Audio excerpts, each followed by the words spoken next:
Hi there, everybody. My name is Kate, and welcome to my channel, Firehorse Academy 88. Thank you so much for joining me. So I want to talk to you about radical changes, radical acceptance, radical forgiveness, radical shit, and because I'm the poster child for radical.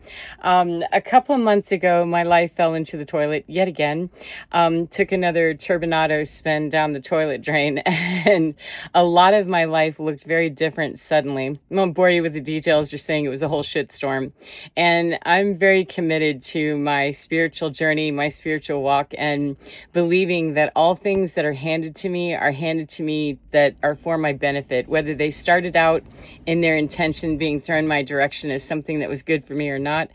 Everything can be used as a benefit for me. And so the reason I'm making this video is to challenge the perception that there's something we cannot possibly do. If you had asked me 10 years ago where I would be today, this isn't it. I live in my camper, I'm living off grid, and I'm boondocking, which for those of you that are new to the RV life, that is relying on solar power, a generator, and water, and washing your hands, and hygiene in brand new ways that may look different than we're typically used to in civilized countries. However, what I can say from my experience is that having my reality altered many times in the last decade has been the most growthful experience that I could have ever gone through.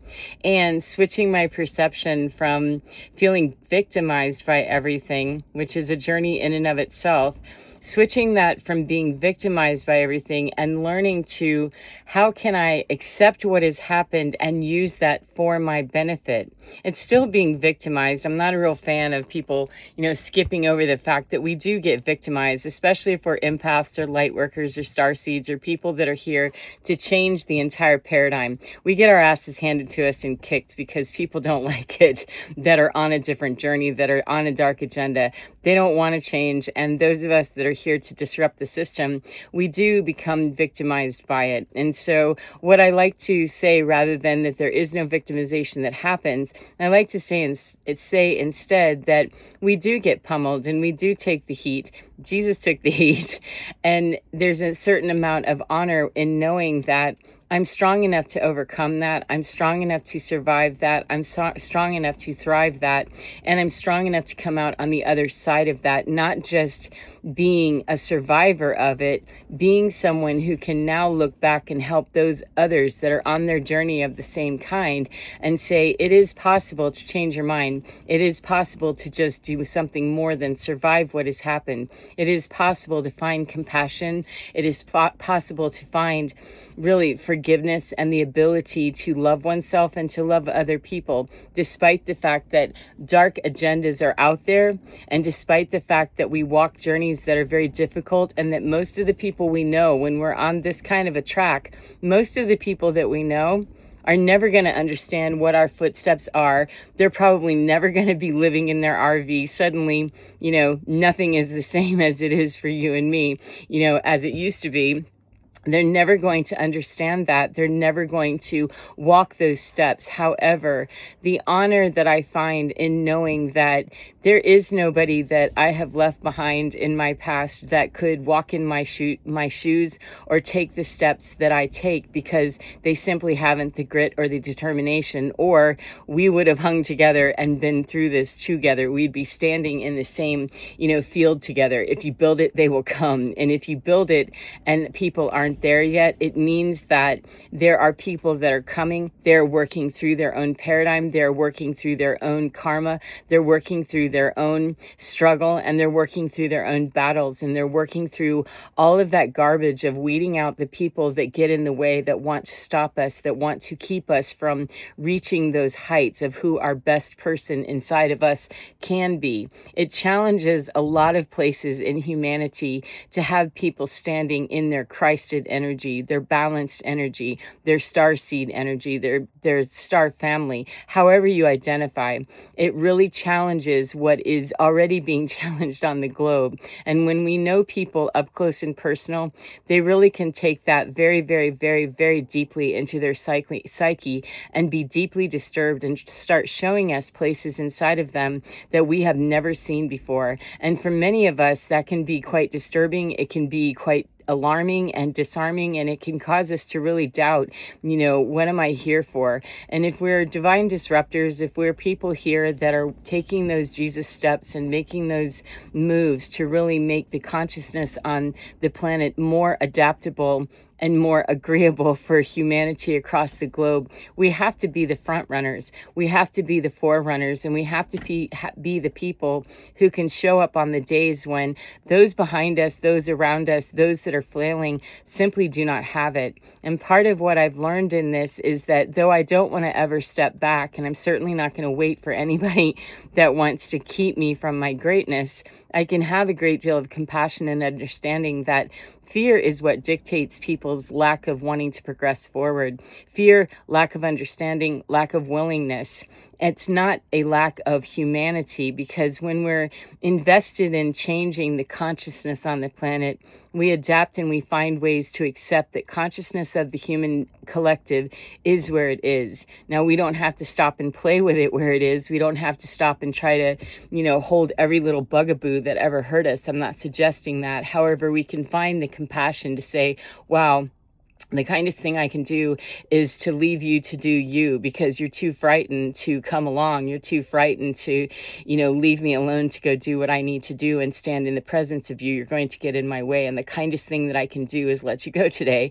And the kindest thing that I can do for me is to understand that not everybody can join me. Not everybody will join me. However, the strongest, most balanced and loving thing that we can do many times is to continue taking the steps forward, not in anger, not in resentment, not in judgment, not in any piety or any ego-driven place, which is very difficult to do. I'm not saying that. However, the more that we find the ability to be neutral and simply move forward in our steps, live in an RV, live in, an apartment, live whatever lifestyle it is, working at, Starbucks and being humbled. When we take our humbling and we understand how to use that, how to MacGyver that, and how to work with the most simplistic parts of life as it's being given to us, those are the strongest I've found for myself and those people that I work with.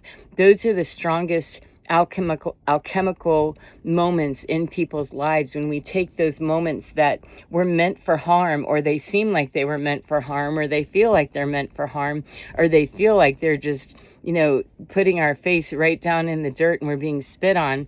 When we can accept that and find resolution and balance and resonance within ourselves with that, we have found such a depth and a breadth of compassion, kindness, and humanity for us to be able to get up and still want to serve the greater good of humanity, despite the fact that we've been pushed down, despite the fact that we've been humbled, despite the fact that we've gone hungry, that we've gone without, that we've been homeless, that we've been hurt, that we've been injured.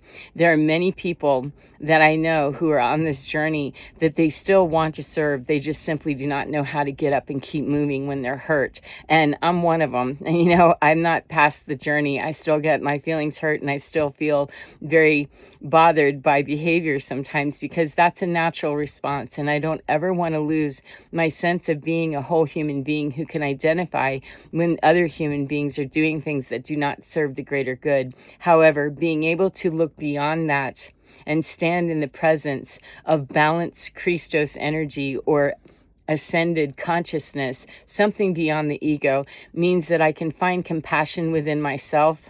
That, wow, I'm not feeling very loving about that person. What can I do towards me to bring compassion to me? And if I find it for another person, after that, cool beans. However, what am I missing in me? Because I'm identifying something in someone else. And how can I turn that back to use that as a moment for me to find reflection within myself, to find compassion for myself, and keep it moving? Whether or not I identify the other person in a compassionate moment. It's about finding it in me so that I can get the steps moving again, because the world as it stands today in 2026, after a lot of stuff is going on and many people in despair, distraught, and in crisis, we need the people that are here, the divine disruptors, the people that are the light workers, the star seeds, the earth angels, the chosen, however you identify, the people who are having, their teeth knocked out every once in a while,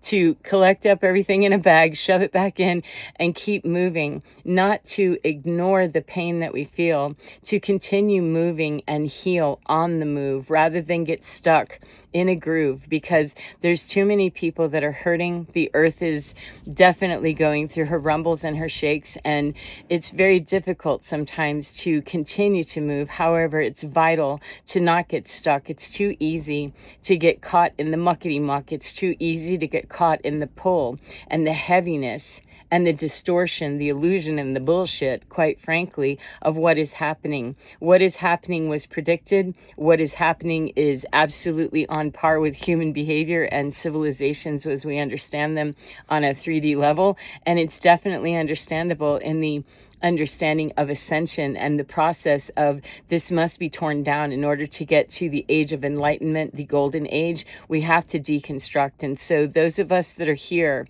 for a greater calling, even though we may not be willing, we don't think 1111 until we're called to it, to go live in a camper, live off grid, and suddenly finding hygiene works out in a very different way, or we have a new job, or we've lost a marriage, we've lost, finances, we've lost a job, we've lost.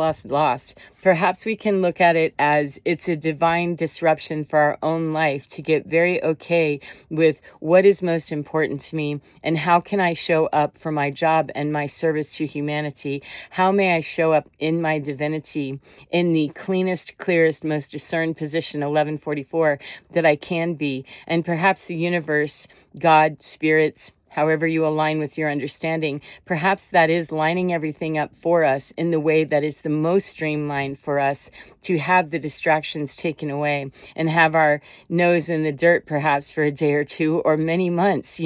It's a cyclical pattern for many of us. We go through these patterns again and again, and it just gets to where it's not quite as painful, it's not quite as long, etc. However, getting to the point where we no longer experience it probably isn't going to happen. So I found it easier for me to get better with understanding that this is here for me. It is here for my good, and it is here for the greater good of humanity and for Earth to reach her ascended position as well.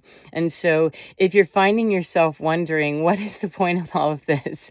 It's not to be misunderstood at all, that's the question for many human beings, that are even asking. There's far more that are just not paying attention, not wanting to address it, not wanting to do anything except try to outrun it. However, there's just some of us that no matter how hard we've tried to run away, no matter how hard we have been distracted and how good we've gotten with not doing that, there just comes a point where people that are here for this work, we no longer have the ability to turn away, run away, ignore, or distract ourselves any longer. 1313. And so I highly encourage you that no matter what you're doing today, to find peace and respite with your soul, that it's okay if humbling is fine. It's not a shame, or it's not a knock on who we are. It's simply chipping off, dead material that we no longer need. It's painful. It hurts our feelings. It hurts our pride. It hurts a lot of things. And it's also taking away karmic baggage for untold citizens of this planet and beyond that simply don't have the wherewithal, they don't have the stamina, they don't have the ability, they don't have the consciousness. And humanity works as a collective. No matter how much we want to distance ourselves from other parts of the human collective, we are all part of the same web. And so when I heal me, I heal the collective of humanity. And when I assist other people, I'm assisting the collective of humanity in healing itself. Now, I can't save anybody, neither can you. However, there's always somebody that I find that can use a kind word, a smile, a something, without becoming codependently attached on them, without becoming, their guru, their master, their guide, or their codependent source of sustenance. And the best place that I've found to begin all of that is to begin with me and to take very good care of myself and know that I'm not victimized by the universe. If I use everything that is coming to me as it is given to me, assuming from the premise that it is here for my benefit, it is here for me to work out my stuff, whatever it is, for the benefit of ascension and making me a better human being, a better light worker, a better something, whatever it is. If I come from that consciousness, then I have a much better chance of building my thought patterns on that instead of getting caught in the old trap of how I've been victimized once again at a whole new level. So anyway, I hope that this is helpful to you, 1515 in some way. And I hope that no matter where you are today, whether you're living in a camper or you're living in a mansion, I hope that you're enjoying your life on every level, and anywhere that you are not, may you find that way of dealing with the devil, so to speak, to find balance, to find respite, to find soothing and comfort for yourself. Because the more that we're able to find soothing and comfort within our own minds, we can offer it to other people, and we can be far more discerning about who we're going to let that land on, so that we don't get stuck in places mistaken identity of what we're doing. So take care of yourselves and be well, and I'll see you again next time, friends. Mwah. Bye.